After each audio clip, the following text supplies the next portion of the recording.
había un doctor que se llamaba Smith Trust, pero este doctor resulta que tenía un amante. Entonces, pues ya saben cómo son las cosas, ¿no? Su amante resultó estar embarazada. Y unos meses más tarde de que inició el embarazo, esta mujer que se llamaba Isabela, espero que no haya ninguna Isabela por aquí, ella falleció. Entonces, pues se tuvieron que hacer estudios histopatológicos sobre la paciente. Y pues resulta que el doctor a cargo era el patólogo, el doctor Wilkes, y determinó que la causa de muerte había sido por envenenamiento. Es algo bastante curioso, porque se piensa que el doctor Smith Ross envenenó para hacer abortar a la paciente, pero esto posteriormente en estudios patológicos más detallados se dio cuenta de que no era así, que realmente lo que tenía es que el cuadro diarreico crónico que tuvo nuestra paciente fue resultado de una enfermedad inflamatoria intestinal. En ese momento no teníamos la tecnología suficiente para determinar si era la enfermedad de Crohn o la colitis ulcerativa crónica, pero sabíamos que tenía una enfermedad por los antecedentes históricos que tenemos. La primera vez que se documentó la enfermedad inflamatoria intestinal fue aproximadamente 640 años antes de Cristo por unos doctores que se llamaban Aretinaeus y Soraneus, y ellos lo documentaron como una diarrea no contagiosa. Esto a lo largo de toda la historia ha dado un parteaguas porque desde que se documentó formalmente en 1859, como les decía, por el doctor Wilkes, a quien se le atribuye el descubrimiento de la enfermedad, el manejo, el tratamiento, el diagnóstico y el pronóstico ha cambiado de forma drástica. Entonces, pues sin más, vamos a empezar con nuestro caso clínico. Espero que lo hayan checado. Y si no, pues saben que los pueden encontrar en el grupo. Y de cualquier forma, se los volvemos a poner aquí para que puedan consultarlo de nuevo, ¿va? Así que, pues empezamos. Bueno, de todos modos les voy a dar un rápido resumen. Les voy a presentar a lo que es Alvin Yakitori. Él es un estudiante foráneo de medicina de 22 años. Él inició su cuadro clínico con diarrea mucosanguinolenta, tenía dolor en el cuadrante, en la fosa ilíaca izquierda, y estos datos tienen un mes de evolución. Él decide ir a una consulta particular. Pues el médico de aquel entonces le dijo, ¿sabes qué? Lo más probable es que tengas una parasitosis. Entonces le dio su metronidazol, 500 miligramos, cada 8 horas durante sus 2 semanas. Y le dijo, y me vienes a terminar el tratamiento con un coproparasitoscópico. Pues bueno, ya alguien terminó su tratamiento, llega y le cuenta al doctor, ¿sabe qué, doctor? Pues sí mejoré mientras tomaba el antiparasitario, el metronidazol, pero cuando me lo dejé de tomar, de nuevo me sentí muy mal. Y le mostró su coproparasitoscópico y pues su copro estaba limpio. Entonces el doctor dice, ah, caray, que esto está medio extraño. ¿Sabes qué? Déjame llamar a un experto, ¿no?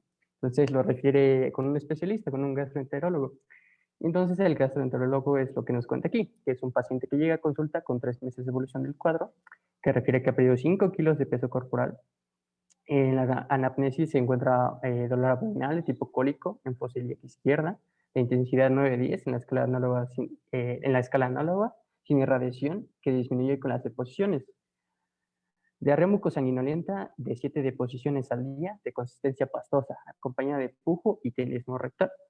Pues bueno, en sí, ustedes ya saben cuál es el diagnóstico, cuál es su sospecha diagnóstica, pues pensamos que es CUSI, pero lo que quiero llegar con esta diapositiva es que hacer el diagnóstico de CUSI no es tan fácil, es más es un conjunto tanto de síntomas como lo que es imagen, el histopatológico, como vamos a ver, pero la mayoría de ellos es por descarte.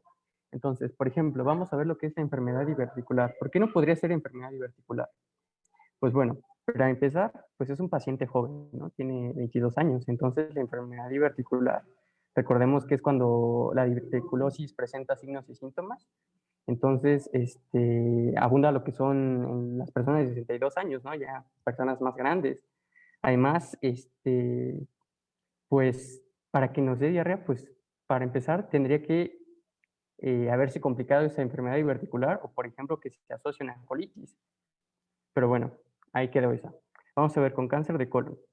El cáncer de colon, ¿qué podría ser? Recordemos que tenemos, dependiendo si es izquierdo o derecho, ¿no?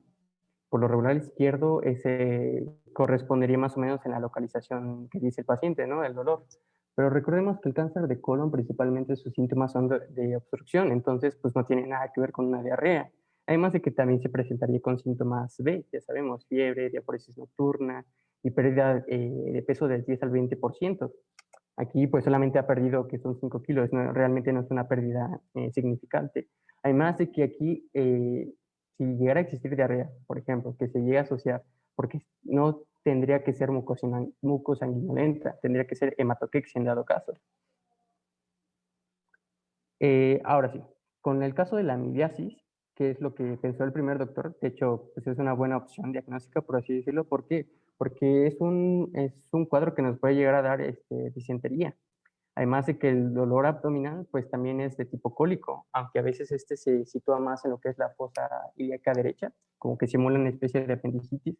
Esto se debe a porque, pues bueno, este amiba, pues llega a lo que es el ilio terminal y colon principalmente, entonces se ubica más ese dolor. Pero además aquí lo por el cual hace descarte este diagnóstico es por el copro, ¿no? De que salió limpio, ¿no?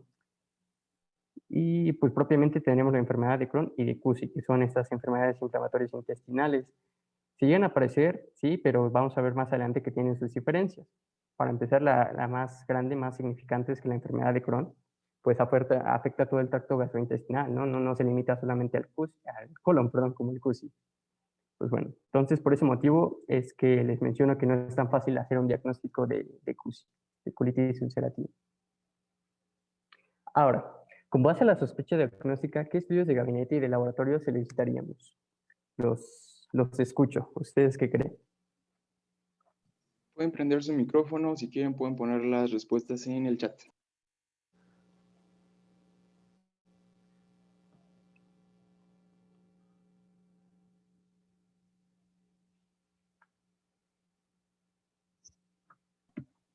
Ya hay uno en el chat, no sé si quieras leerla tú, Sí, Abdiel. sí, a ver, la mayoría están poniendo D. Una endoscopía con toma de biopsia, muy bien. D. Ok. Ok, la de... Pues Por eso bueno, ¿no? creo que era algo obvio, ¿no? Bueno, es importante aquí recalcar que tenemos que, como les había mencionado, es un diagnóstico multidisciplinario, por así decirlo, entonces tenemos que buscar todas las cosas que nos pueden ayudar. Por ejemplo, una bioquímica sanguínea, ¿en qué nos puede servir? Como sabemos, tiene una diarrea mucosanguinolenta, por lo tanto hay pérdida de sangre. Entonces el paciente puede presentar una anemia por deficiencia de hierro. Además, vemos que es una enfermedad pues que tiene una evolución crónica, por lo tanto puede tener una anemia de enfermedad crónica propiamente. La química sanguínea nos ayuda y junto con las pruebas de funcionamiento hepático, pues nos ayuda a ver cómo está ese hígado, porque vamos a ver más adelante que existe algo de colangitis esclerosante, que es un síntoma extraintestinal que también puede afectar. La PCR y la BCG, pues bueno, ya sabemos que son reactantes de fase aguda y también nos ayuda para estadificar esta enfermedad. En el caso del coproparasitoscópico y la calprotectina en heces, pues bueno, el coproparasitoscópico es por lo mismo que tenemos que hacer un diagnóstico diferencial. Y la calprotectina, pues bueno, más adelante la vamos a ver, pero pues nos sirve para propiamente ver que es una enfermedad inflamatoria. En el caso de por qué no sería la C de colon por enema y serología de citomegalovirus con coprocultivo, estudio radiológico doble contraste, pues bueno, el coprocultivo y más que nada la serología de citomegalovirus nos ayuda más que nada para su seguimiento. Ya cuando hemos hecho un diagnóstico y tenemos que ver que no haya agregados, por así decirlo. El caso del colon por enema, pues ya no es muy recomendable, ya no es muy usado, porque vamos a ver que el intestino está en un estado muy vulnerable, ¿cómo se dice? Fiable, que tiende a lesionarse, y entonces, por lo tanto, se prefiere lo que es la colonoscopia con toma de biopsia. Tenemos un comentario que dice que hay que buscar E. coli interhemorrágica, eso es totalmente correcto. Clostridioides también, supongo que se refiere a Clostridium difficile. El Clostridium difficile, al igual que el citomegalovirus, son importantes en la detección, pero no en el momento inicial del diagnóstico diferencial. La E. coli interhemorrágica sí puede ser un diagnóstico diferencial, no es tan común por la presentación crónica, pero sí puede ser un diagnóstico diferencial. Como te mencionaba, el citomegalovirus hay que hacerlo de forma importante porque es un factor de riesgo para recaída de los pacientes.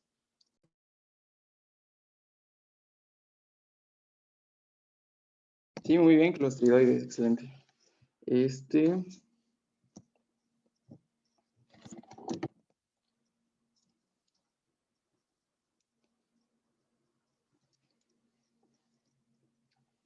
¿Me están escuchando? Creo que no se puede escuchar. Sí se escucha. ¿Se escucha? Ok, no sé por qué no pasa la siguiente diapositiva, pero muy bien. ¿Cuáles saben ustedes que son los factores de riesgo? Vamos a empezar a hablar un poco de epidemiología y estaría muy padre que me pusieran todos los factores de riesgo para desarrollar CUSI que ustedes conocen.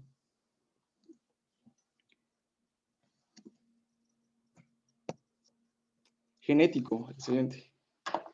Ahorita vamos a desglosar todas estas partes para que podamos platicar un poco más. Pero bueno, mientras vamos empezando con lo que me van comentando. Hay aproximadamente 250 genes identificados para enfermedad inflamatoria intestinal. En la última serie que revisé, se reportaron aproximadamente 150 genes específicos de CUSI y aproximadamente otros 100 genes que se comparten con la enfermedad de Crohn. El factor genético definitivamente es muy importante, pero hay series que reportan que hay una incidencia familiar bastante baja. Eso significa que en la descendencia de un paciente que tiene colitis ulcerativa crónica, hay aproximadamente 4% de riesgo que su descendencia llegue a tener la enfermedad. Sin embargo, sí se consideraba bastante importante. A ver qué más ponen aquí. Antecedentes de toma de antibióticos. Las antecedentes de toma de antibióticos se han relacionado con la disbiosis intestinal, que es una de las teorías genéticas, que es una de las teorías que se han aceptado más ampliamente, y sí. Fumar. El tabaquismo es algo muy importante, que qué bueno que lo mencionan, es una de las cosas que quería que mencionara, porque actualmente se han documentado datos bastante interesantes sobre el tabaquismo. Antes era bien aceptado que los pacientes que tenían el hábito tabáquico tenían como factor protector el hecho de que fumaran. Hoy en día todo esto se ha puesto en tela de juicio. Antes también se decía que el tabaco era bueno para el CUSI y que era malo para la enfermedad de Crohn. Sin embargo, hay nueva evidencia que demuestra que en estudios de metaanálisis retrospectivos y prospectivos no hay una evidencia sólida de que el tabaco influya, y creo que ya se fue ensayo, pero bueno, no hay una evidencia sólida de que influya en el pronóstico del paciente. Sin embargo, hay dos cosas que sí se saben. Primero es que en un paciente que previamente tenía tabaquismo, al momento en los primeros meses después de que ha abandonado el hábito tabáquico, tiene un riesgo aumentado de desarrollar colitis ulcerativa crónica idiopática. Y también se sabe que los pacientes que tienen o que suelen fumar de forma constante, que tienen tabaquismo crónico, al momento de dejarlo, y hablando de un paciente que tiene CUSI, al momento de dejar de fumar, tienen un mayor riesgo de recaída. Pero esto no quiere decir que de forma crónica vaya a repercutir en el pronóstico del paciente. Y tampoco es aconsejable recomendar el fumar a nuestros pacientes. Cambios en la dieta, la alimentación. Pero vamos a ver si... Uy, ya me pusieron varias cosas aquí. Dieta baja en fibra, muy bien. ¿Cuál es la dieta que se relaciona con el aumento de la incidencia de CUSI? ¿Qué tipo de dieta? Baja en fibra es una, ¿qué otra cosa?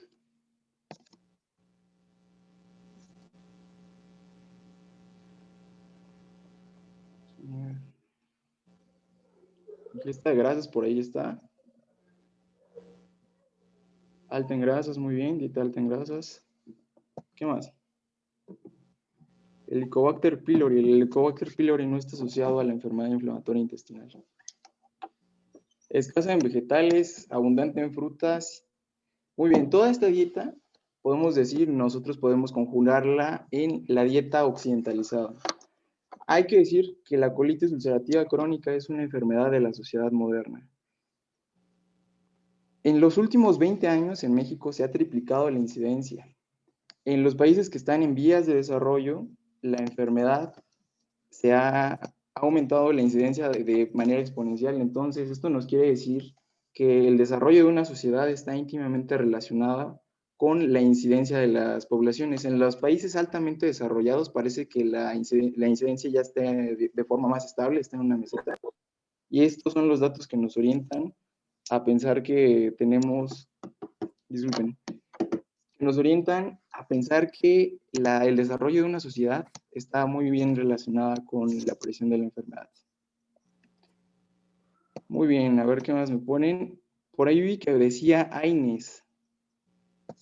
Aquí hay algo importante a destacar. El consumo crónico de AINES no se ha asociado con mayor incidencia en la aparición de la colitis ulcerativa crónica. Con lo que sí se ha asociado es con el riesgo de recaída, y eso no lo debemos de confundir.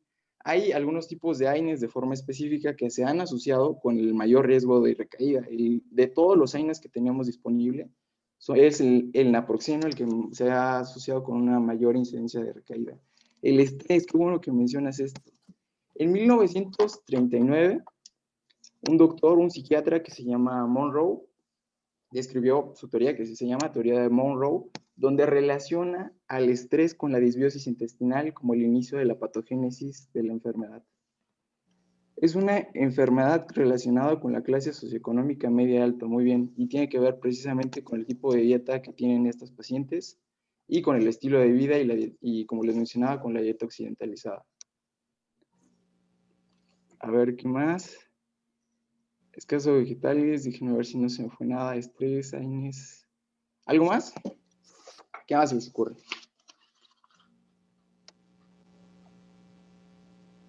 ¿Leyeron algo acerca de la apendicectomía? Probablemente sí.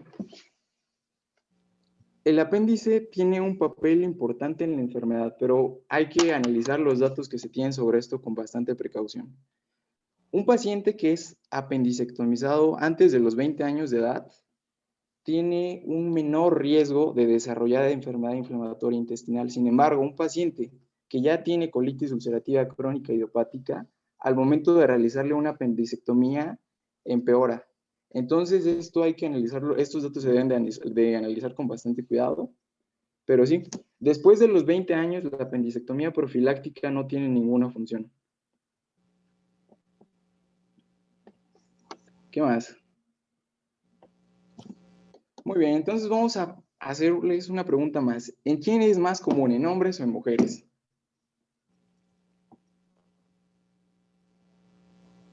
Mujeres. Hombres. Es igual. Mujeres. A ver, vamos a ver. Vamos a esperar un poquito más respuestas. Esto va un poco parejo. Creo que ya no hay más respuestas. Hombres, mujeres, igual. Entonces nos pusieron las tres opciones, ¿no? La respuesta correcta es que es igual. No hay evidencia sólida de que pueda predominar en ningún sexo. De hecho, todos estos estudios dependen del corte que nosotros usemos. Porque, lógicamente, si nosotros analizamos una población donde hay más mujeres, pues vamos a encontrar que hay una mayor incidencia de mujeres. Y esto se debe a que la incidencia precisamente está muy dividida. Lo que se tiene evidencia es que en la enfermedad de Crohn, que es la contraparte de la enfermedad, en la enfermedad inflamatoria intestinal de la colitis ulcerativa crónica, es que en los niños hay una mayor incidencia en los varones, mientras que en los adultos con enfermedad de Crohn hay una mayor incidencia en las mujeres. Sin embargo, en la colitis ulcerativa crónica no hay evidencia de que haya predominio de sexo, ¿sale? Entonces, eso tenemos que tenerlo bien claro, porque recuerdo que hay varios maestros, varios doctores, que muchas veces nos hablan de que la colitis ulcerativa crónica es más común en las mujeres y que la enfermedad de Crohn es más común en los hombres, y lo generalizan de esta forma, pero esto es incorrecto, ¿sale? Muy bien, entonces hay que saber unas cosas más. Las formas de presentación clínica. En nuestro queridísimo México, es poco común que se haga el diagnóstico de colitis ulcerativa crónica de forma inicial. Generalmente los pacientes, del momento en que inicia la sintomatología al momento al que son diagnosticados, pasan en un periodo variable entre 4 y 6 meses. Esto se debe a que la presentación típica se manifiesta con una diarrea mucosanguinolenta y todos pensamos de forma inicial que se trata de una parasitosis intestinal, pero no es así. Resulta que esa parasitosis intestinal nosotros la tratamos de forma crónica, pensamos que puede ser una amibiasis, una giardiasis, no, y que puede ser cualquier otra parasitosis, pero al momento de nosotros darle el tratamiento parece mejorar. Hay varias teorías de las razones por las que mejoran, ahorita se las vamos a comentar. pero resulta que cuando suspendemos el tratamiento vuelven a recaer nuestros pacientes. Entonces, lo que pasa aquí es que realmente lo que tiene es una enfermedad inflamatoria intestinal. La edad típica de presentación, a ver, vamos a hacerlos de nuevo interactuar. ¿Cuál es la edad más común de presentación de la colitis ulcerativa crónica? Yara levantó la mano si quieres participar. Yara.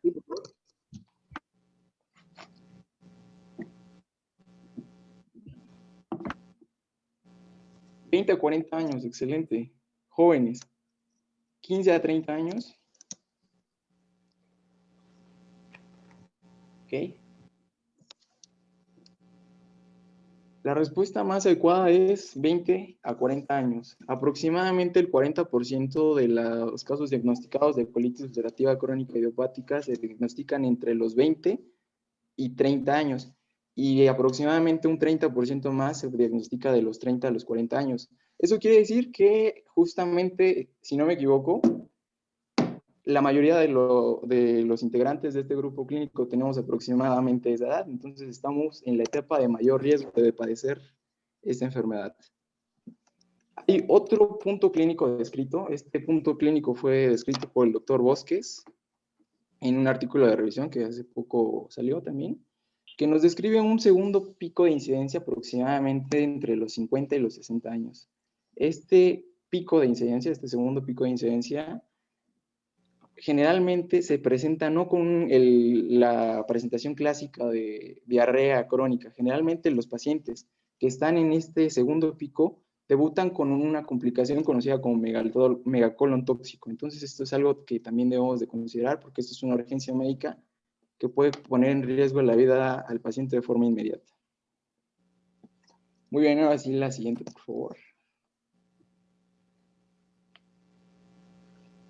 La etiología de la enfermedad, como ustedes sabrán y como lo dice su nombre, es idiopática todavía. Hay varias teorías, hay muchas teorías en realidad de cómo se ha relacionado, cómo inicia la enfermedad. Pero ustedes saben que el colon es uno de los sitios donde tenemos una de las microbiotas más grandes en cuanto a cantidad y variedad. Entonces, resultado de todo esto, pues cuando hay una pequeña alteración, una disbiosis intestinal, una alteración en la composición de la microbiota intestinal, junto con un desencadenante ambiental que puede ser estrés, que puede ser una infección previa, porque hay muchas veces que los pacientes refieren a haber tenido una infección previa, por ejemplo, por E. coli, por cualquier otro tipo de bacteria. Puede ser también, sí les había comentado de la teoría psiquiátrica de Murray. Cualquiera de estos detonantes en un paciente que es genéticamente predispuesto, va a haber una reacción autoinmunitaria contra la mucosa del colon. Las vías inflamatorias más importantes dentro de la enfermedad inflamatoria intestinal son la TH2 y la TH17. La TH2 es más importante en la colitis ulcerativa crónica idiopática, mientras que la TH17 es más importante en la enfermedad de Crohn. Esta respuesta inmune, de forma inicial, va a generar que haya separación entre las células mucosas, que son las células caliciformes de la mucosa del colon. Esta separación va a generar de forma consecutiva una mayor exposición antigénica hacia los diferentes componentes que hay debajo de las células mucosas. Esta exposición antigénica va a ser lo que va a resultar en una inflamación crónica de la enfermedad. Entonces, ahora sí la siguiente, por favor. Vamos a seguir un poquito hablando más sobre la clínica, ¿sale? Entonces, Said. Así es. ¿Me escucho? ¿Sí? ¿Todo bien? ¿Aló? Sí, Ok, perfecto, gracias.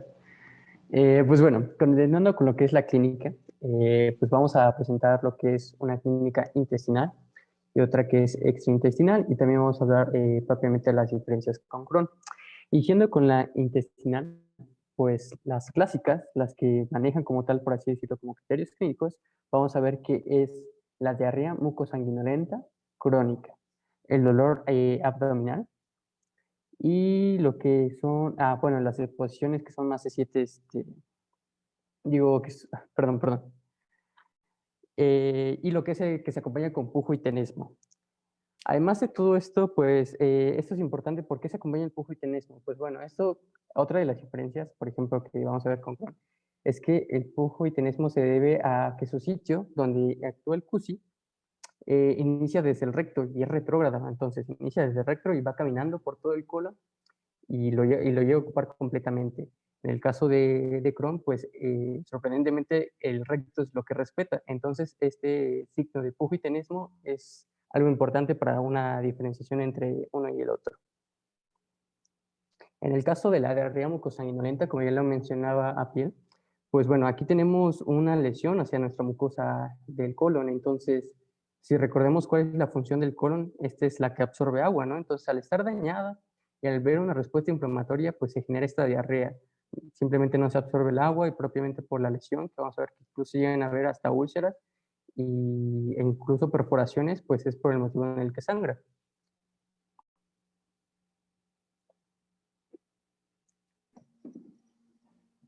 La colitis ulcerativa crónica no es una enfermedad que se limita al colon y esto depende de la actividad de la enfermedad. ¿Quién sabe cuál es la manifestación extraintestinal más frecuente de la colitis ulcerativa crónica? Me la pueden poner también en el chat. Vamos a ver. Hay varias manifestaciones extraintestinales, ahorita vamos a platicar de ellas, pero ¿cuál es la más común de todas?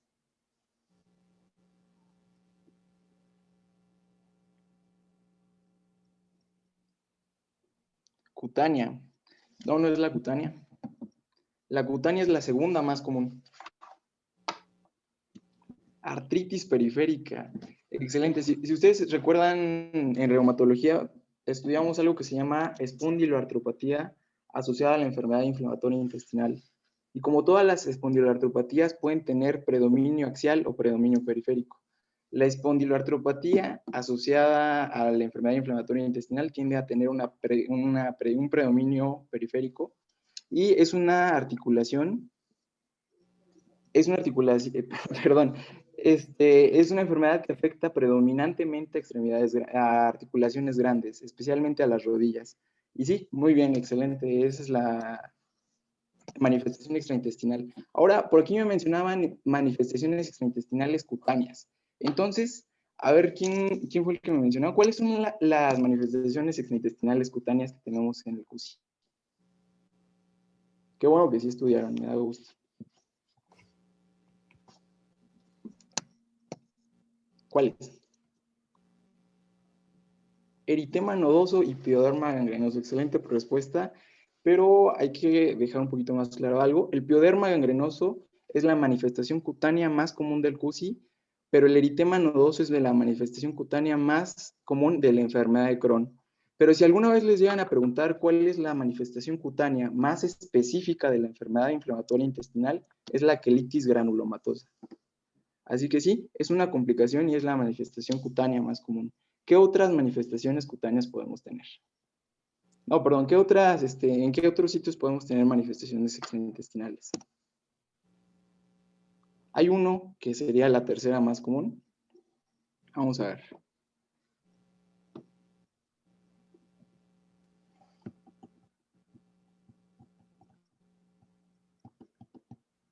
¿No? Oculares, excelente. La conjuntivitis anterior es la tercera manifestación extraintestinal más común en la enfermedad inflamatoria intestinal. Y aquí vamos a tener algo muy en cuenta. Muchas veces la epiescleritis sí puede ser, pero es más frecuente la conjuntivitis anterior, ¿sale? Entonces, muchos de los pacientes, además de presentar afecciones en los ojos, llegan a tener simultáneamente úlceras orales, estomatitis aftosa, ese es el nombre correcto que le vamos a dar. Los pacientes que llegan a tener estomatitis aftosa con afección ocular, debemos de diferenciarlos de la enfermedad. ¿Cómo se llama esa enfermedad que nos puede generar estomatitis aftosa y úlceras? Perdón, y conjuntivitis anterior. A lo mejor esa sí está... Bueno, sí, yo creo que si alguien se la va a saber, vamos a ver. Les voy a dar una pista, es una vasculitis. Herpes simple, no. Sí puede, ok, bueno, no causa estomatitis aftosa, el herpes simple. Sí puede causar herpes aftas orales, pero de forma crónica es cuando decimos que es estomatitis aftosa y no es una presentación común del herpes. Les había dado la pista, es una vasculitis. Síndrome Reiter Tiene una tarea del síndrome de Reiter, pero úlceras orales. Úlceras orales. Granulomatosis de Wegener. No, hay un mayor daño renal en la granulomatosis de Wegener. Es la enfermedad de Behçet, ¿sale? Tenemos, excelente, mira, ya lo habían puesto, síndrome de Behçet.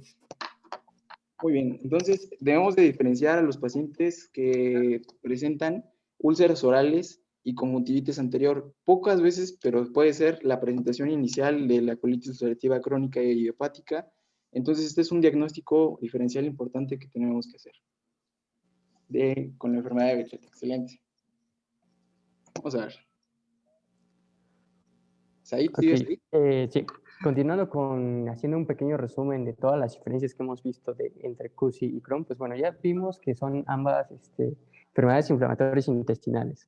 Bien, iniciemos por su patogenia, por así decirlo. Como ya lo había mencionado Abdiel, pues bueno, en el caso del CUSI se asocian lo que son los TH2 y los TH17, siendo más específicos los TH2. En el caso del Crohn, tenemos a los TH17 y además de los TH1. Entonces, esa es la primera gran diferencia, por así decirlo.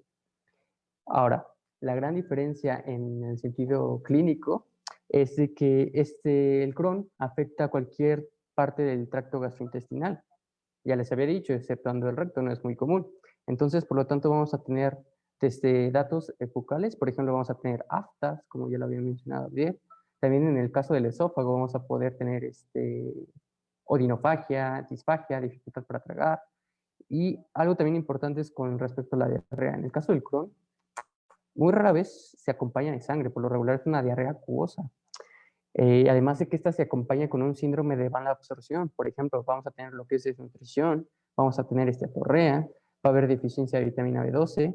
Y esto es importante porque vamos a ver que una de las complicaciones o lo que tiende la enfermedad de Crohn es que es a generar cálculos, tanto renales como biliares, por lo mismo de que afecta a todo el tracto, bueno, más severamente en lo que es el hilio terminal, por lo tanto lo que son las sales biliares, los oxalacetatos, pues se van a ir acumulando, entonces eso es lo que fomenta que se crean estos cálculos.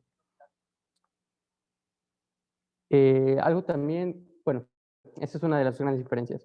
En cuanto a la endoscópico, pues vamos a ver más adelante, es que el Crohn es como si hubiera parches alrededor de todo el tracto gastrointestinal, en cambio el CUSI afecta todas las referencias del colon y es continuo, o sea, no hay ningún salto, por así decirlo. Y también lo más importante es que no existen granulomas en CUSI. Pero también comparten ciertas características, por ejemplo, los síntomas extraintestinales. Ambos generan artritis, ambos generan uveitis, pueden generar incluso hasta colangitis esquilosante ambos. Esto se debe pues, propiamente por la respuesta inmune.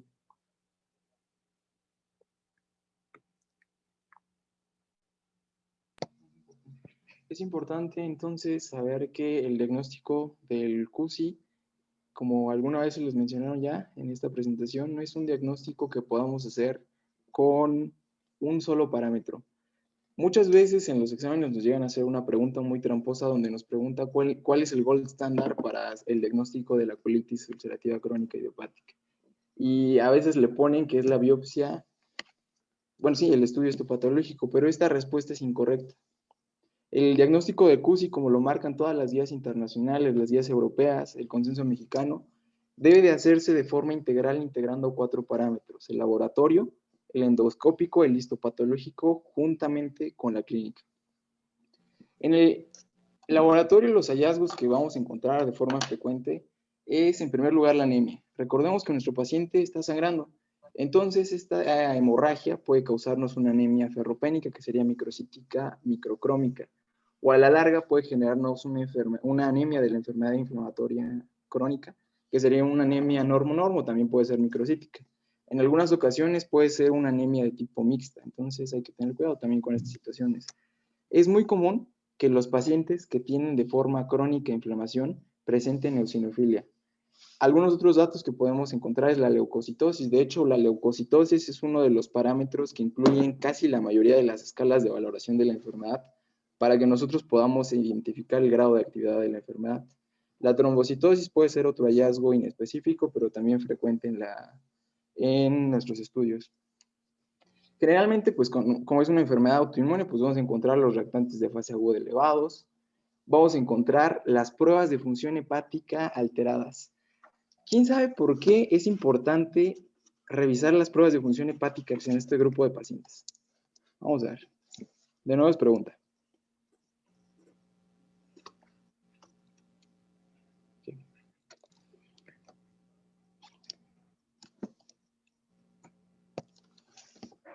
¿Por qué es importante? De hecho, es un estudio que le debemos de pedir siempre a nuestros pacientes en cada revisión.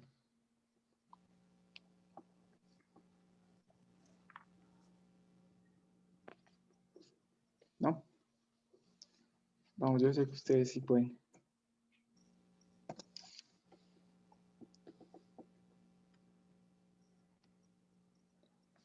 Bueno, las pruebas de función hepática son importantes por dos situaciones. Primero, tenemos que evaluar cómo está la albúmina de nuestro paciente. La albúmina nos va a predecir primero el grado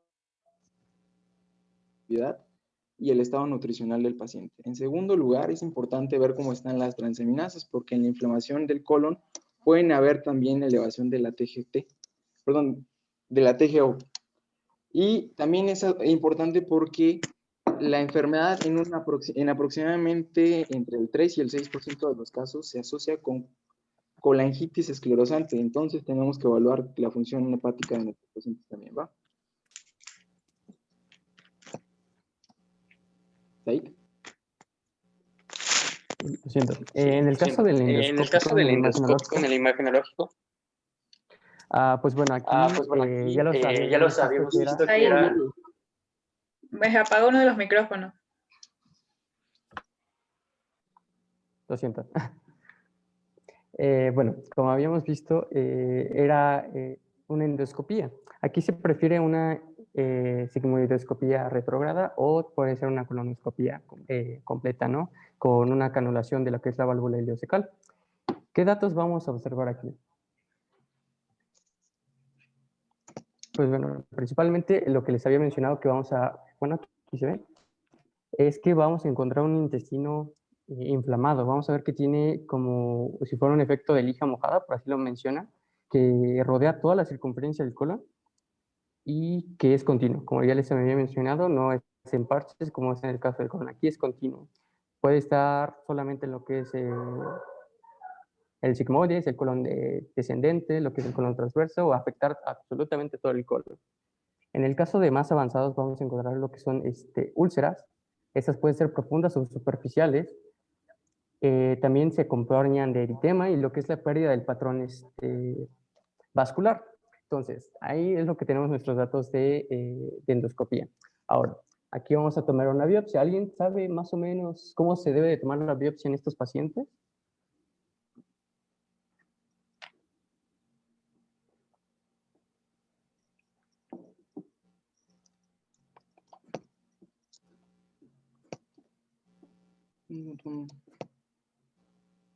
Mi oído. Muy bien.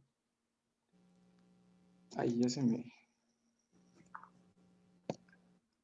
La forma correcta en la que debemos de tomar las biopsias para el diagnóstico y para el seguimiento es algo que se llama protocolo de París. El protocolo de París consiste en que nosotros vamos a tomar biopsias cada 5 centímetros en el recto y en el sigmoides, en los 4 cuadrantes. Entonces son 4 cada 5 centímetros. En el colon descendente, en el colon transverso, en el colon ascendente y en la última porción del intestino delgado, en el ilion, tenemos que tomarlo cada 10 centímetros. Eso se llama protocolo de París y esa es la forma correcta en cómo se deben de tomar biopsias para estos pacientes. Las lesiones que nosotros podemos encontrar se clasifican según la clasificación de Viena de lesiones histopatológicas del CUSI. Esto es una clasificación de riesgo de displasia, eso se los voy a comentar un poquito más adelante. Pero bueno, los hallazgos característicos que nosotros vamos a encontrar es, en primer lugar, vamos a encontrar una disminución de las células queliciformes. Nuestra mucosa se está regenerando de forma constante, se está perdiendo, y esas células progresivamente se empiezan a agotar mientras no controlemos la enfermedad. Entonces, pues vamos a tener disminución de la cantidad de células queliciformes. Algo que también vamos a encontrar aquí es la presencia de los pseudopólipos. Los pseudopólipos, les voy a hacer una pregunta. ¿Los pseudopólipos son premalignos, sí o no? Sí. Manuel dice que sí. ¿Alguien dice que no? Hugo dice que sí. Más o menos. ¿Sí o no? Sí, David Olvera dice que sí. Yo digo que sí, Nancy dice que sí, Citlali dice que no, Itzel dice que sí. Creo que mejor no voy a decir nombres, pero bueno. No todo pólipo es maligno. Muy bien. Los pseudopólipos son el único tipo de pólipos que no tiene absoluto riesgo de malignidad. No es el único pólipo que no puede malignizarse. Ustedes recuerdan que los túbulos los podemos clasificar como vellosos, como tubulares, como adenomatosos, entre varios tipos. Y según el tipo de pólipo que nosotros podamos encontrar, es el riesgo de malignidad que tenemos. Pero los pseudopólipos es el único tipo de pólipo que no tiene riesgo de malignidad. No estoy diciendo que en la colitis ulcerativa crónica no haya riesgo de malignidad, lo vamos a platicar más adelante. Otro hallazgo que nosotros podemos encontrar es la criptitis y la deformación de las criptas. Hay algo muy importante. En nuestro paciente tiene aproximadamente 3 meses de evolución. ¿Ustedes qué creen que vamos a encontrar? ¿Criptitis o pseudopólipos? O las dos cosas.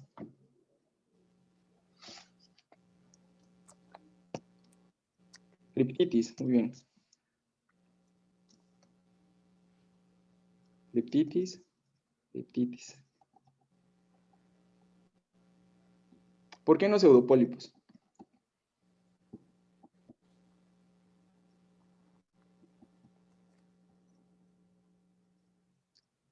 Todos dicen criptitis y están en lo correcto. La criptitis es lo que nosotros vamos a encontrar en la fase aguda de la enfermedad, mientras que los pseudopólipos son un hallazgo histopatológico de la fase crónica. Eso no lo tienen que olvidar, porque recuerdo que también lo han llegado a preguntar en exámenes y es algo importante a destacar. Los pseudopólipos también son resultado de la regeneración crónica de la mucosa. Como les comentaba, no son malignos y depende del tiempo de evolución. Según diferentes estudios, se ha demostrado que la aparición de los pseudopólipos se da entre los 6 y los 8 meses de evolución de una enfermedad no controlada. Eso también es importante.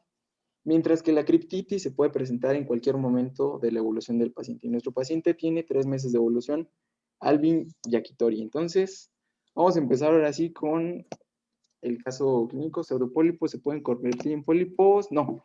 Los pseudopólipos no pueden convertirse en otro tipo de pólipos, pero en la colitis ulcerativa crónica sí puede haber presencia de pólipos, pero no a partir de un pseudopólipo.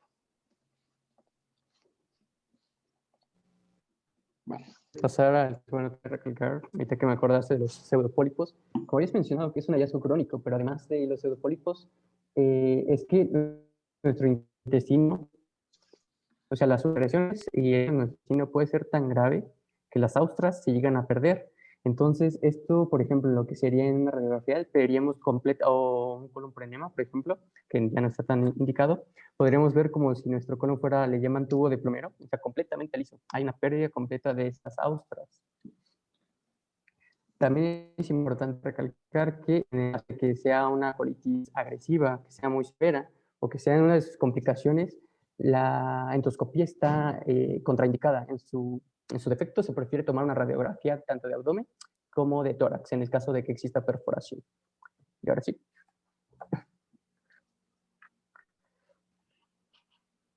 Muy bien. Tenemos diferentes escalas y las diferentes escalas han surgido para diferentes motivos también. En este momento, las escalas que más son usadas son la escala de True Love and Wits, de True Love, de verdadero amor, es fácil de acordarse por eso. También tenemos la escala de Mayo Clinic, que esta es una escala que a diferencia de True Love incluye criterios endoscópicos. En la actualidad, en el 2019, se publicó una escala que se llama escala de Yamamoto-Furusho. Esta, si quieren, la pueden consultar, les paso el artículo. Es una escala que se validó solamente para pacientes mexicanos, entonces hay que tener en consideración esa escala porque ha demostrado ser más precisa a comparación de la escala de True Love and Wings y de la Mayo Clinic. Hay otra escala muy importante que es la escala de Montreal. La escala de Montreal nos clasifica a nuestro paciente según el grado de extensión, según la edad y si tiene colangitis esclerosante. Entonces está fácil la escala. Se dice que es E1 cuando tenemos un paciente que tiene proctitis, o sea, que tiene una enfermedad limitada al recto. Tenemos un E2 cuando tenemos colitis izquierda, cuando nos puede afectar también al colon, al sigmoides, al descendente y al colon transverso o una proporción del colon transverso. Y tenemos E3 cuando hay pancolitis. Esto es importante para el seguimiento del paciente y también para el tratamiento del paciente. Vamos a ver esas cositas también después. También vamos a incluir aquí la edad del paciente, entonces se va a poner, por ejemplo, tenemos un paciente que tiene proctitis. En nuestro caso, nuestro paciente tiene pancolitis, entonces es un E3. ¿Tiene cuántos años dijimos que tenía Alvin Yakitori? ¿21 o 22? 22. 22 años, entonces sería un E3, 22, y la presencia de colangitis esclerosante. Nuestro paciente vamos a suponer que no tiene colangitis esclerosante asociada, entonces nada más le pone un tachecito al final y así es como nosotros tenemos que clasificar a nuestros pacientes. Eso es de forma inicial. Las escalas de True-Love y las escalas de Mayo Clinic evalúan a nuestro paciente de forma transversal. Eso quiere decir que vamos a evaluar a nuestro paciente en este momento. ¿Cómo está en este momento nuestro paciente? Y ya se fue otra vez ahí, ¿verdad? Pero él tenía el caso clínico. A ver. Les voy a pasar una tablita. Denme un segundo porque a ver si se puede conectar Said. Creo que ha tenido problemas con su internet. No importa, yo estoy pendiente de aceptarlo. Excelente. Pero él tenía los datitos del laboratorio. Entonces, un segundito. Muy bien.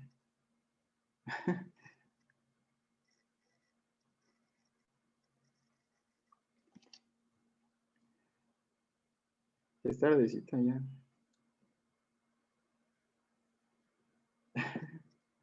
Muy bien. A ver, les voy a mandar al WhatsApp del grupo los criterios de True-Love para que los puedan tener. Va.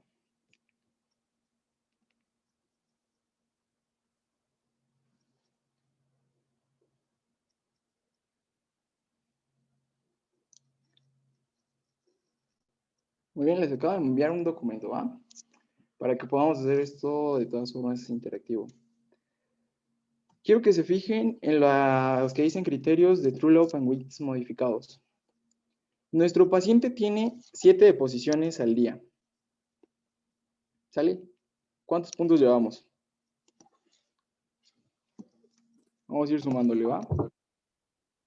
Si tiene 7, tenemos entonces 7 posiciones de los modificados. 3. Tenemos 3 puntos. Tenemos sangre presente en las deposiciones. ¿Cuántos puntos llevamos?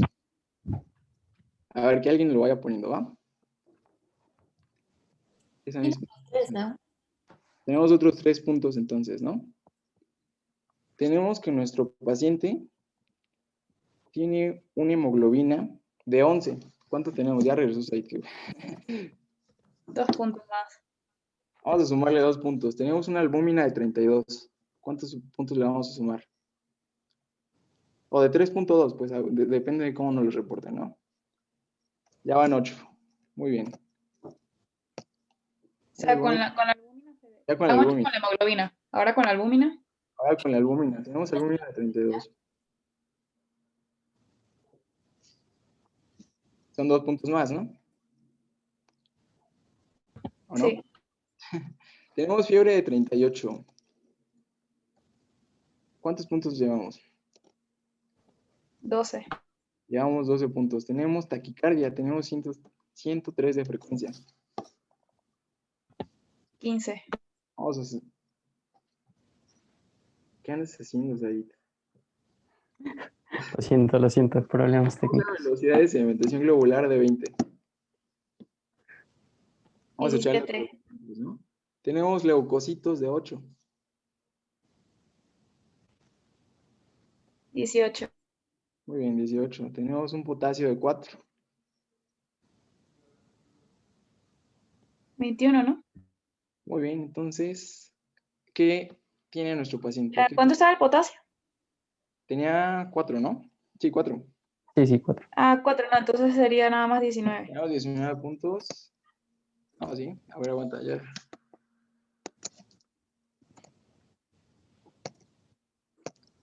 Tienes 19 puntos, 19, 29. ¿Cuántos puntos nos salieron? 19. 19 todos, muy bien. Entonces tenemos a nuestro paciente, ¿en qué categoría?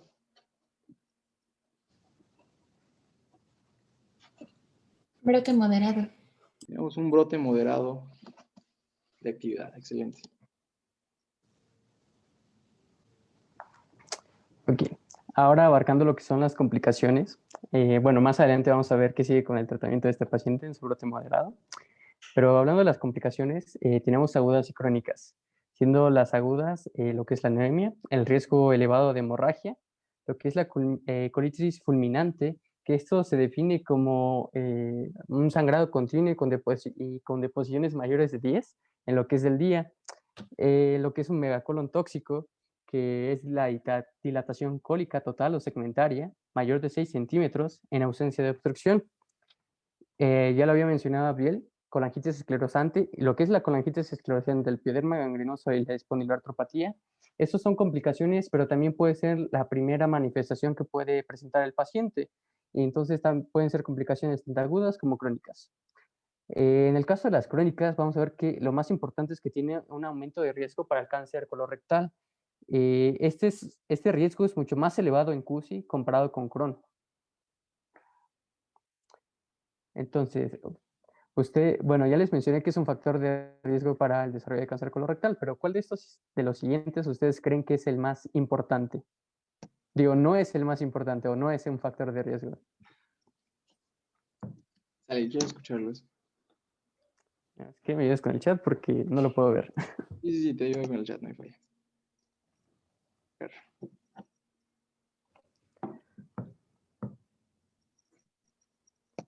La de la colangitis primaria, muy bien. A ver, ¿quién dice otra cosa?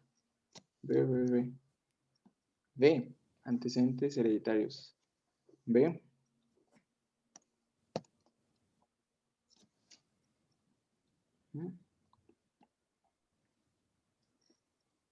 Muy bien.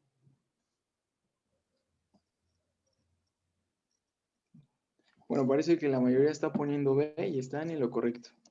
Ahora yo les voy a cambiar aquí la pregunta un poquito. ¿Cuál es el factor de riesgo más importante para el desarrollo de cáncer colorectal en un paciente que tiene colitis ulcerativa crónica idiopática? Está también entre las respuestas. C, antecedentes serofamiliares de... A ver aquí.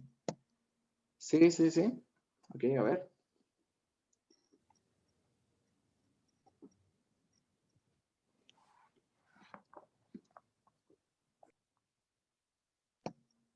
Sí, todos pónganse. ¿Alguien piensa otra cosa? Quizá de extensión de la enfermedad. Ah, por ahí una A y empezaron las A. Muy bien, a ver, primero estaban poniendo que C, luego que A. Entonces, ¿cuál? Muy bien, el factor de riesgo más importante para el desarrollo de la enfermedad, del cáncer colorectal en el CUSI es el tiempo de evolución del paciente. Eso también es una pregunta frecuente. Y se calcula que en los primeros 10 años de evolución del paciente, este tiene un riesgo de cáncer colorectal de 2%. En los siguientes 10 años, o sea, en los primeros 20 años, hay un riesgo aproximadamente de 8%. Y, a los 30 años hay un riesgo acumulado de 18%. No se tienen investigaciones a más largo plazo, pero se calcula que el riesgo de cáncer colorectal a lo largo de la vida puede oscilar hasta el 42%, según el tiempo de evolución de la enfermedad. La colangitis primaria es una pregunta aquí tramposa porque la colangitis esclerosante, esa sí es un factor de riesgo. La colangitis primaria no es un factor de riesgo en nuestros pacientes. Los antecedentes heredofamiliares de cáncer colorectal sí son importantes para predecir la posibilidad de un posible desarrollo de una displasia y adenocarcinoma de colon. La extensión de la enfermedad también es un factor bastante importante. Si ustedes lo piensan así, es más probable que un paciente que tiene la enfermedad en todo el colon desarrolle cáncer a que un paciente que solamente tiene inflamación del recto. Hay un factor más que no lo pusimos aquí, que es la actividad de la enfermedad. Entonces, un paciente en el que no podemos lograr una remisión o que tiene unas remisiones de baja calidad, vamos a decirlo así, tiene más riesgo también de desarrollar cáncer. Entonces, estas son los cuatro factores que influyen en el desarrollo de cáncer colorectal. Tiempo de evolución, actividad de la enfermedad, antecedentes heredofamiliares y la extensión de la enfermedad, ¿sale? Ahora sí, les decía que vamos a regresar con nuestro paciente que tiene un brote moderado. ¿Ustedes cuál creen que es el manejo inicial de este paciente? Si este paciente llega a su consultorio, ya tiene el diagnóstico, más o menos dicen, oh, vi por ahí un tema de CUSI, probablemente sí tenga CUSI.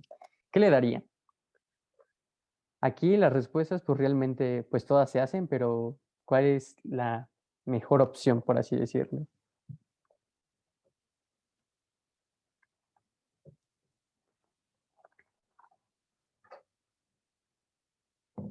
Parece que están poniendo A. La mayoría A. Muy bien. ¿Alguien cree que es bueno o sería bueno darle esteroides a este paciente en este momento?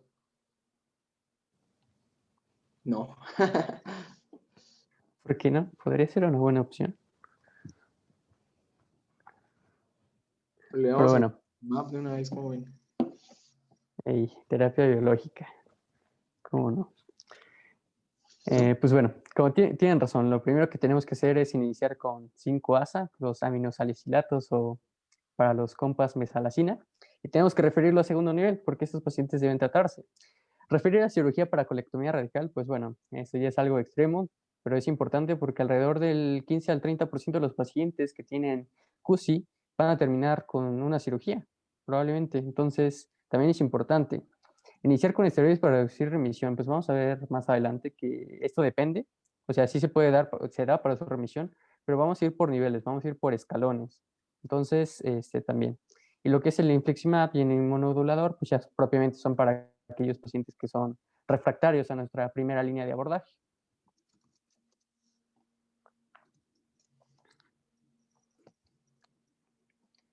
Muy bien, el tratamiento de estos pacientes consiste en diferentes pilares. En primero, es el tratamiento farmacológico. También tenemos el tratamiento nutricional, que ha sido muy puesto en duda, por cierto. El tratamiento quirúrgico. Y pues vamos a empezar primero con el tratamiento médico. A ver, si le puedes cambiar a la siguiente. Siempre nos dicen que son los aminosalicilatos con lo que debemos de empezar con un paciente que tiene enfermedad leve o moderada. Pero, ¿cuál es el aminosalicilato de elección en los pacientes con CUSI? Nos vamos a centrar un poquito ahorita en el manejo de una enfermedad moderada y una enfermedad leve, porque esto es lo que nos toca a nosotros, pero vamos a platicar de todo. Entonces, ahorita les voy a enseñar cómo se debe hacer el manejo. ¿Cuál es el aminosalicilato de primera elección?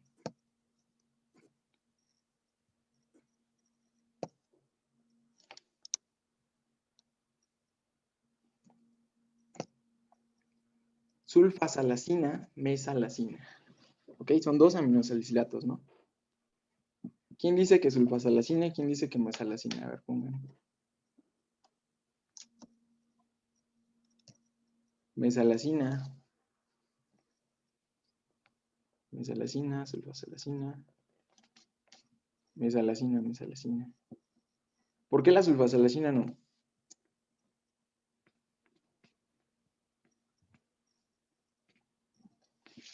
Muy bien.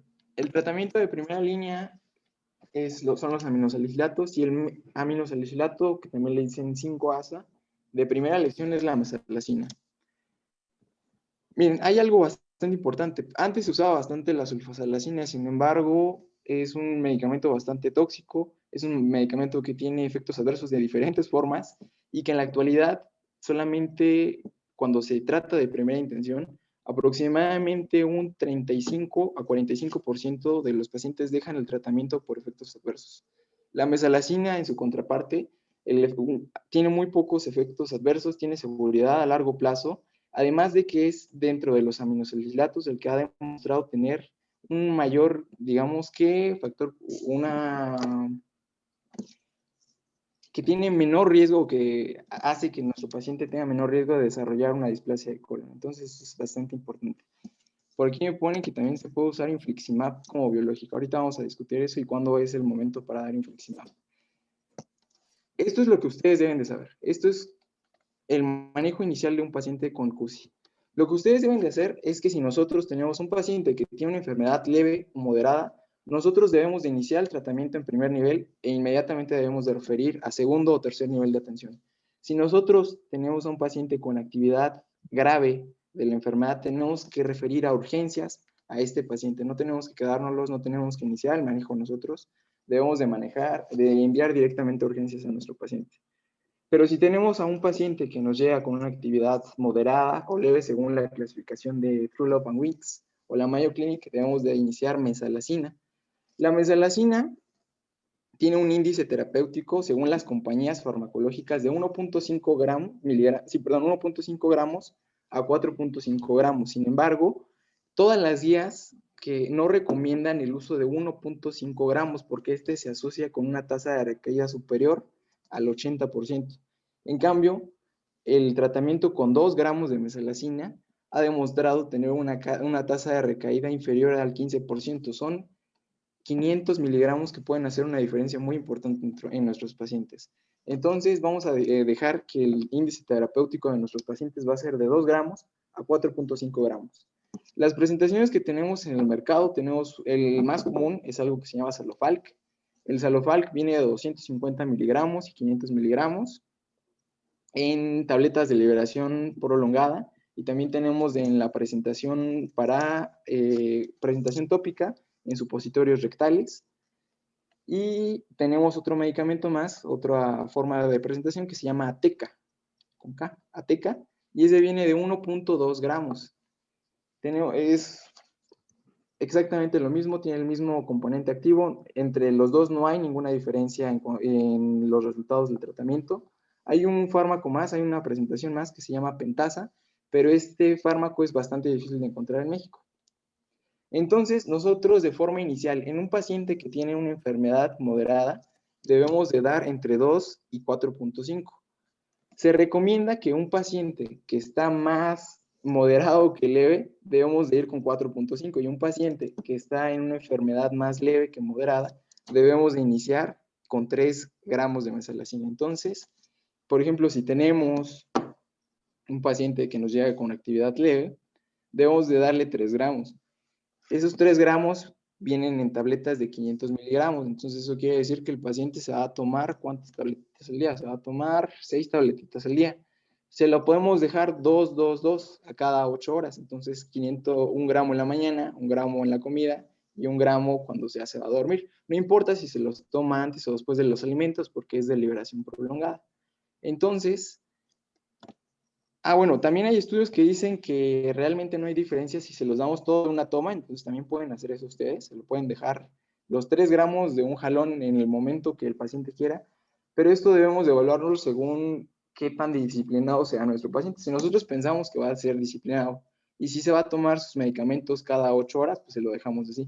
Pero si nosotros tenemos la sospecha, por ejemplo, alguien que trabaje todo el día, una persona que esté de forma constante moviéndose de un lado a otro y que se le pueda olvidar el medicamento, podemos recomendarle que se lo tome todo de un solo jalón, ¿sale? El siguiente paso, que esto debe de hacerse en segundo nivel de atención, es el manejo con esteroides en la enfermedad moderada. El manejo con esteroides se recomienda dar prednisona. La prednisona se da, según el consenso mexicano, se debe de dar de 40 miligramos y la primera semana, y disminuir 5 miligramos cada semana. Ustedes saben que si damos, o que si suspendemos de forma aguda, a ver, mejor se los vamos a preguntar. ¿Cuáles son los efectos adversos que podemos tener en un paciente cuando suspendemos de forma aguda los esteroides? Ese sí se la van a saber muchos. No, cuando suspendemos de forma aguda, no cuando le dejamos de forma crónica al paciente. O sea, si se los quitamos de jalón, si nada más le damos 40 una semana y luego se los quitamos ya. Sí, el Cushing, que efectivamente es una complicación crónica del manejo con esteroides.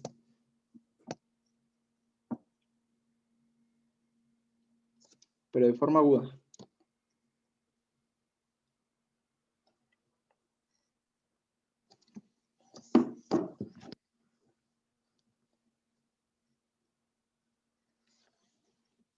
Vamos. Nuestro paciente nos puede hacer insuficiencia suprarrenal.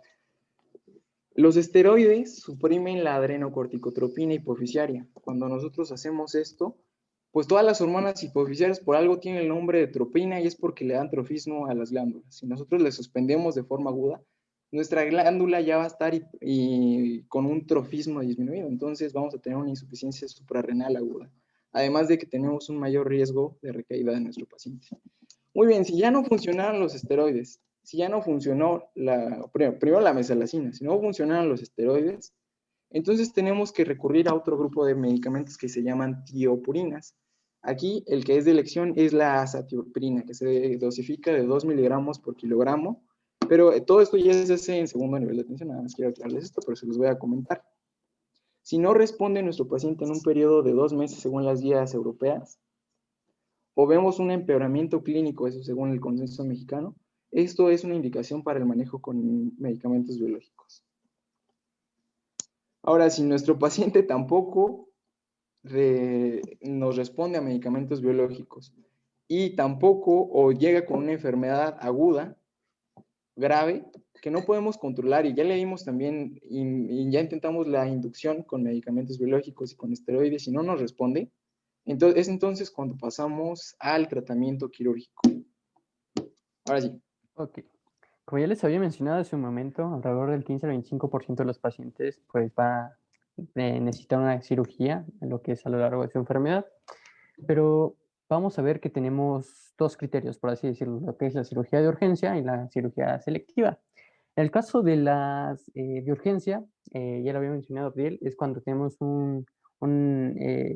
la severidad, bueno, tenemos un CUSI en estado grave y que es refractaria, porque antes de meterlo a cirugía, pues primero se tiene que canalizar, manejar la vía intravenosa y se realizan, se administran esteroides.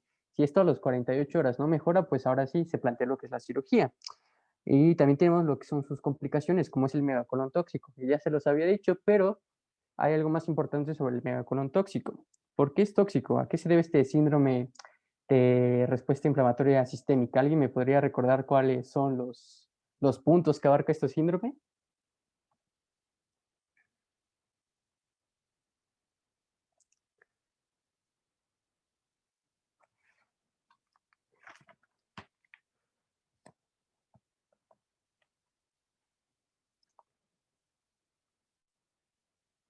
¿No? ¿Alguien? ¿Chat? Que ya están cansados. No, para nada. Bueno, el síndrome de respuesta inflamatoria sistémica, pues son 4 puntos, lo que es la taquicardia, lo que es la hiperventilación, maneja lo que es la temperatura. Si tenemos un paciente que tiene una temperatura arriba de 38 o que tiene por debajo de 36, y propiamente los leucos, cuando es mayor de 12 o cuando es menor de 9. Por eso también es importante esta complicación. Asimismo, cuando tenemos perforación o lo que es y que se acompaña de hemorragia, pues entra esta cirugía de urgencia. En el caso de la selectiva, pues vamos a ver que es para aquellos pacientes que no responden a tratamiento, ya como habíamos visto este escalón que nos comentó Abdiel, cuando tiene poca tolerancia hacia los fármacos o cuando ya se acompaña de neoplasia. Entonces, qué procedimiento quirúrgico es el que se realiza? El que se prefiere realizar porque es más sencillo, que realmente se ha demostrado que tiene buena evolución a largo tiempo, es la protocolectomía restauradora con reservorio ileonal en J, o simplemente protocolectomía restauradora. Bueno, ¿qué se hace en esta cirugía? Vamos a ver que tenemos primero que hacer una colectomía o una protocolectomía, dependiendo de qué tan extensa esté la enfermedad. Después vamos a tener que hacer una construcción de un reservorio. Este reservorio tiene varias técnicas, está la técnica en J, está la técnica en S o W. En la primera imagen podemos ver lo que es la técnica en J, que es la más habitual porque es la más sencilla. Y pues propiamente después tenemos que hacer una anastomosis con el reservorio anal. Esta cirugía se puede hacer en 1, en 2 o en 3 etapas. La primera etapa es hacerlo todo de un jalón, sin dejar un estoma para la protección. La segunda etapa es, 2 etapas, perdón, es primero hacer la colectomía y también la bolsa, pero dejar una ileostomía en asa para protección de la anastomosis, y en la segunda intención, pues ya después de pasado 3 meses, pues ya se realiza esta enteroanastomosis, ¿no? Y propiamente la que está en 3 etapas, que es primero la colectomía, después hacer la bolsa y por último hacer la unión. Bueno. Ahora antes, ¿le puedes regresar tantito? Ujú.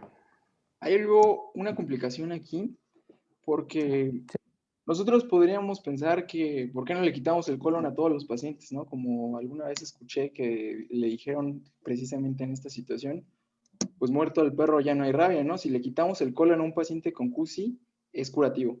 Ya se le quita la enfermedad porque está limitada al colon. Pero la razón por la que no se hace es por el riesgo de algo que se llama pouchitis. Nuestro compañero nos mencionaba que se hace una bolsa en reservorio en J, ¿no? Ya aquí podemos ver las imágenes que se hacen en la cirugía. Lo que pasa es que esta bolsa en reservorio en J tiene que adquirir las funciones del colon, que son el aumento de células caliciformes para secretar mucosa, pero también para absorber diferentes electrolitos. En todo este proceso de adaptación, generalmente se hace una metaplasia para el desarrollo de células caliciformes, para que se pueda adaptar.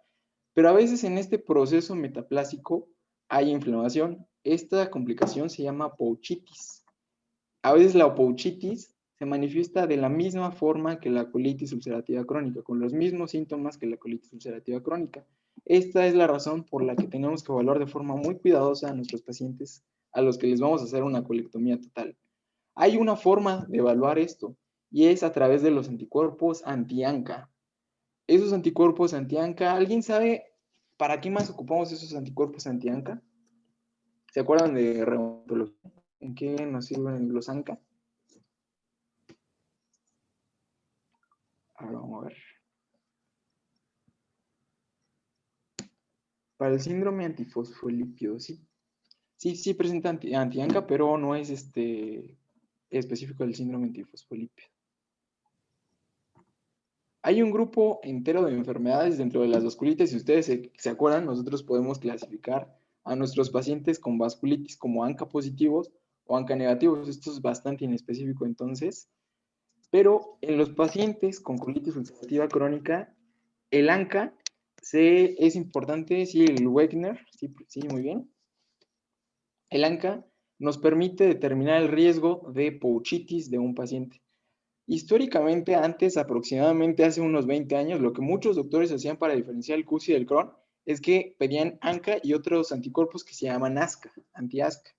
Los ASCA son el análogo, así como ANCA son de CUSI, los ASCA son de Crohn. Entonces, lo que hacían los doctores es que pedían ANCA y también pedían ASCA. Entonces, pues ya decían, no, pues si tiene más elevados los ASCA, pues esto es Crohn. Si tiene más elevados los ANCA, esto es CUSI. Pero esto no tiene una evidencia firme y no debe de hacerse de esta forma. La ocupación actual de los anticuerpos ANCA nada más es la evaluación del riesgo de pouchitis y también la determinación de la extensión de la enfermedad. Eso es lo que dice el Consenso Mexicano. Sin embargo, para determinar la extensión de la enfermedad es mucho más sensible y específica la endoscopía. A ver si. Ahora sí, ¿cuándo se debe referir el paciente a segundo nivel de atención? La respuesta a esta pregunta es todas las anteriores. ¿Por qué? Porque primero, ya lo habíamos mencionado, inmediatamente tras el diagnóstico. Una vez hecho el diagnóstico, damos nuestra 5-ASA y lo referimos para que tenga una atención más personalizada y de acuerdo a sus necesidades. Ahora, una vez de que esté en remisión la enfermedad y que la tenga controlada, este paciente puede regresar hacia nosotros, hacia primer nivel. Nosotros vamos a estar vigilándolo y nosotros vamos a estar checando lo que son sus estudios. Entonces, vamos a ver lo que son, que tenemos que referirlo de nuevo cuando presentamos signos de alarma o cuando existe un brote nuevo de la enfermedad. Okay.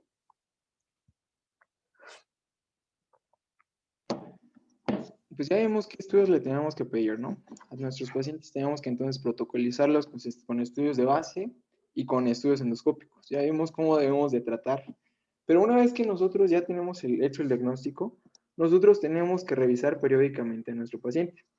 Si nosotros empezamos con mesalazina, a nuestro paciente lo debemos de citar aproximadamente en 2 meses para evaluar el tratamiento.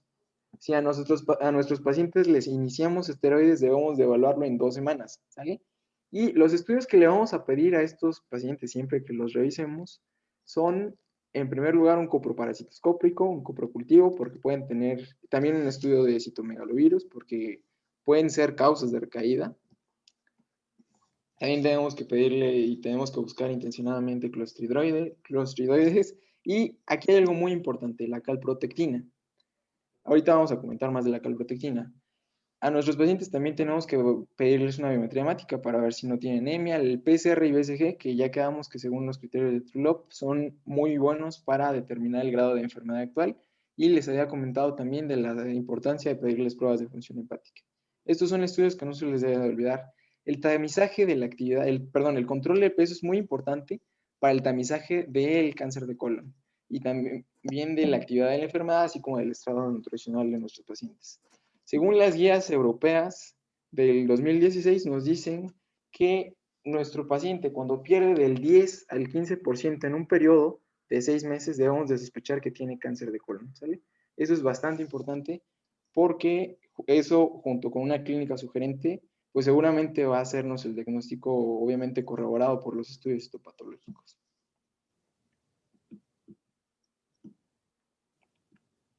Ahora sí, una pregunta más, y esta es una de las más divertidas.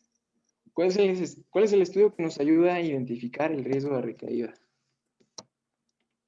Calprotectina en heces, PCR y BCG, marcadores de fase aguda, la deshidrogenasa láctica o lactoferrina en heces, la albúmina y la hemoglobina. ¿Ustedes qué dicen?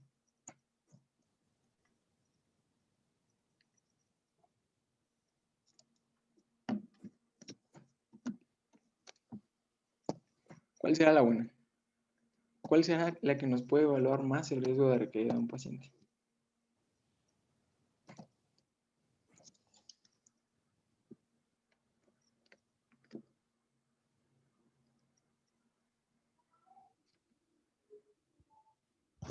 No, ni idea. La B, muy bien. A ver. Pongan lo que su corazón les diga, aunque no se la sepan.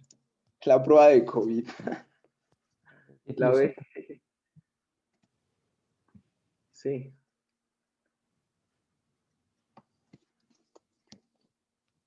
A, B. C. No sé. A. Uy, aquí está muy peleado esto porque ya pusieron de todo.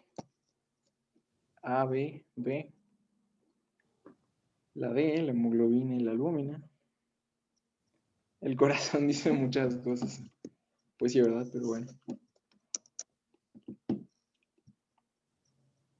Todas las anteriores. Me parece razonable, pero bueno. A y B son correctas. A y B son correctas. Todas excepto C. Todas las anteriores. Muy bien, entonces, a ver, creo que no hubo ningún premio mío. Déjenme ver. Aquí hay muchas Bs. B, B. Sí, creo que la que hubo un poquito más es B. Bueno, no, también entre A y B. Muy bien. La pregunta dice el riesgo de recaída. Ustedes recuerdan que yo les mencionaba que la escala, la clasificación de TrueLove in Winks nos ayuda a evaluar a nuestro paciente de forma inmediata. Entonces, la clasificación o los estudios de laboratorio que nos ayudan a identificar la actividad inmediata de nuestra enfermedad, sí, es la PCR y BCG. Y también la hemoglobina y la albúmina entran dentro de la clasificación de TrueLove. Pero estos no son factores pronósticos del riesgo de recaída de un paciente.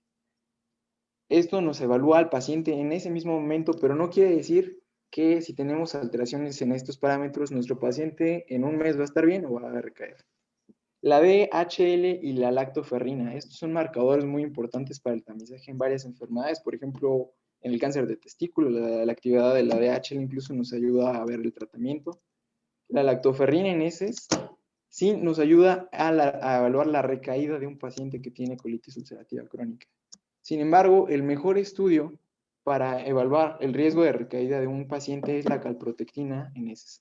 Este es un estudio que es un poco caro, pero se debe pedir a todos los pacientes. Aproximadamente en México cuesta 5,000 pesos y es un estudio que se procesa aproximadamente en 2 semanas, entonces lo tenemos que pedir con anticipación. Hay que decirle a nuestro paciente que se tiene que ir unas semanas antes de que nos vaya a ver.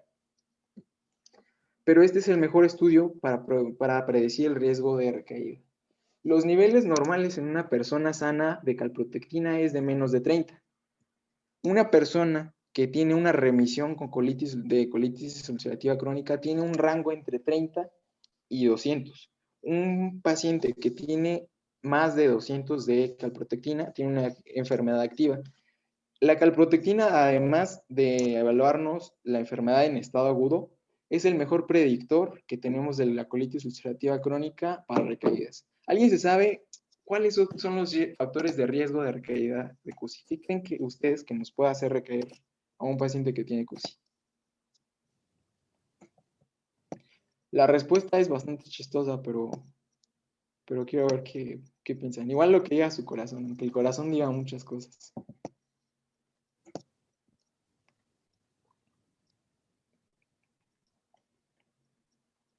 ¿Qué se les ocurre? ¿La comida? ¿El estrés?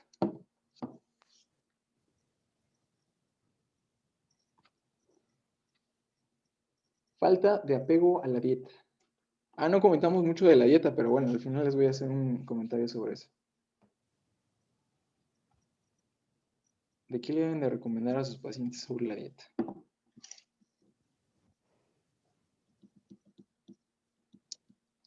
A la dieta. A ver el chiste. A ver, ahorita aguanten.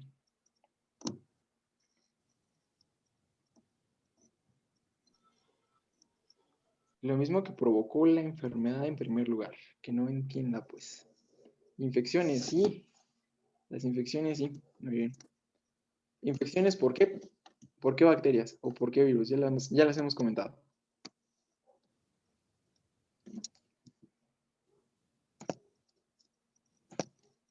Parásitos. Citomegalovirus, sí, esa es correcta. Muy bien. Infecciones por citomegalovirus. Parásitos, no específicamente parásitos. Hay dos especiales. El clostridioides, sí, muy bien, y el citomegalovirus. ¿Pero qué más? E. coli, una infección por E. coli nos puede generar disbiosis y puede generar una recaída de la enfermedad, pero no es lo más común. De los que se tienen que acordar es del citomegalovirus y del clostridioides.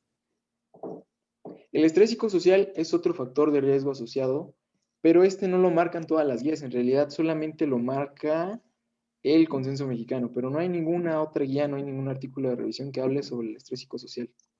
Y el chiste era que por ejemplo, las guías europeas marcan nada más 3 cosas.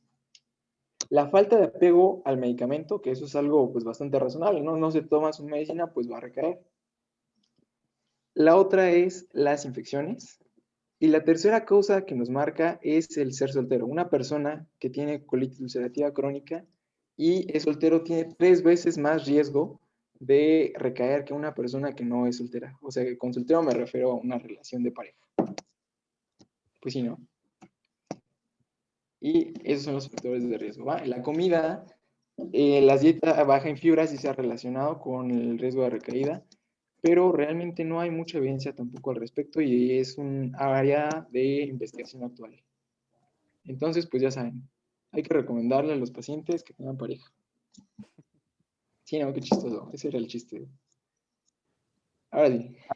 Ok, continuando con el pronóstico, ya para terminar, pues bueno, estos pacientes, su esperanza de vida es la misma que la población normal. ¿Esto por qué cobra importancia? Pues bueno, antes de 1950, la esperanza de vida o la supervivencia de estos pacientes se reducía hasta la mitad. O sea, con lo que quiero llegar a esto es que los esteroides y los 5-ASA llegaron a revolucionar pues, propiamente lo que es el tratamiento y la vida de estos pacientes. Entonces, esa es la gran importancia que tienen estos medicamentos. Y pues bueno, creo que eso sería todo de nuestra parte. No sé si tengan alguna duda, Eso sí. queja. Probablemente sí, por las fallas técnicas. Una disculpa de antemano. Y gracias por aguantar las 2 sesiones. Qué buena onda que se quedaron, porque la verdad hasta yo estoy bien cansado ya. ¿Alguien tiene algún comentario? ¿Alguna duda, sugerencia, algo con lo que no estén de acuerdo? ¿Verdad? Lo de la dieta. ¿Verdad que sí? Lo de la dieta. Hay muchos protocolos de investigación en eso actualmente Lo único que se ha comprobado para el riesgo de recaída y lo que se debe recomendar a nuestros pacientes es que tengan una dieta abundante en fibras. Históricamente antes a los pacientes con CUSI les daban una dieta muy variada, les decían que tenían que limitar grasas, que tenían que limitar elementos irritantes, que tenían que limitar también carnes rojas porque también aumentan el riesgo de cáncer colorectal. Sin embargo, no se ha comprobado que las carnes rojas aumenten sustancialmente el riesgo de cáncer colorectal en los pacientes con CUSI. De forma especial, digamos así. Entonces, la única evidencia actual que tenemos es que no tienen que tener una dieta baja en fibra. Pero todo lo demás sí se puede.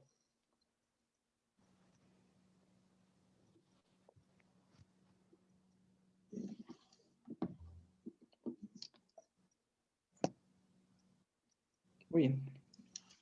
¿Qué más? ¿Algo más? ¿Algo más? Si no, ya vámonos a dormir todos. Aguantes, come, gracias. ¿Verdad que parecen internistas?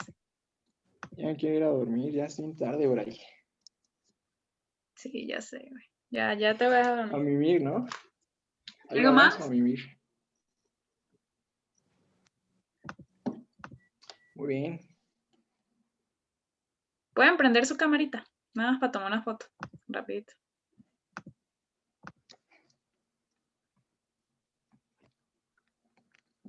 Sí, ya vámonos todos a mimir.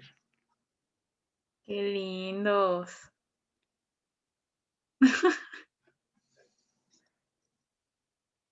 Estoy esperando, ¿eh? Voy a hacer la seca, ¿eh? Pero voy a esperar, ya, ¿Con qué esperen quemadura? que se prenda la cámara más. Con la que quiera, no importa. Igual y se hacen algunos corazones. A ver. Voy a... O sea, Abdiel, haz como lo estabas haciendo con la otra. Aguanta. Yo, pegar un poquito más. Está mirando tu mano. Vale, voy a tomar la captura. Quédate ahí, quédate ahí. 1, 2, 3. Voy a tomar otra. Ya pueden sonreír sin la mano.